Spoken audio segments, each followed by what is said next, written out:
রাজধানীর হাজারীবাগে ছুরিকাঘাতে প্রাণ হারিয়েছেন নবম শ্রেণীর স্কুল ছাত্রী শাহরিয়ার শারমিন বিন্থি। দুর্বৃত্তের ছুরিকাঘাতে অল্প বয়সেই থেমে গেল তার জীবন। বুধবার রাত 9:15টার দিকে হায়দার হোটেলের পাশের গলি দিয়ে অভিযুক্ত কিশোর সিয়ামের সঙ্গে হাঁটতে দেখা যায় বিন্থিকে। কিছুক্ষণ পরই পাশের একটি অন্ধকার গলি থেকে ভেসে আসে তার চিৎকার। প্রতিবেশীরা ছুটে গিয়ে বিন্থিকে রক্তাক্ত অবস্থায় উদ্ধার করে হাসপাতালে নিয়ে গেলে জানা যায় মারা গেছেন তিনি।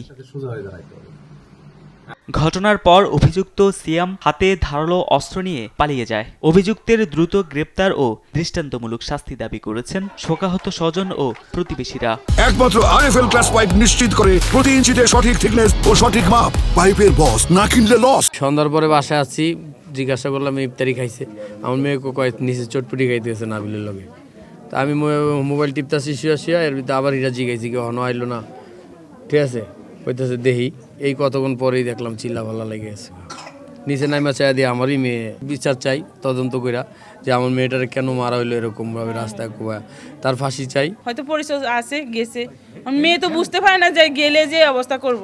এরকম যদি প্রত্যেক ক্ষেত্রে যদি হতে থাকে, আজকে আমার বন্ধুর মেয়ে গেছে, কালকে আরেকজন বোন যাবে, ভাই যাবে, মা যাবে। যে ছুরিটা এসে আঘাত করছে সেই ছুরিটা নিয়ে সে কিন্তু হাঁটতেছে।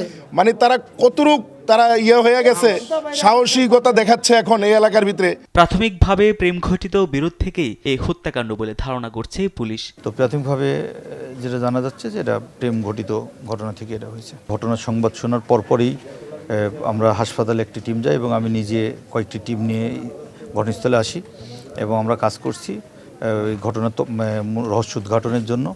তদন্তের পাশাপাশি অভিযুক্তকে গ্রেপ্তারে অভিযান চলছে বলেও জানান তিনি। তারেক মাহমুদ সুজন, দেশ টিভি, ঢাকা।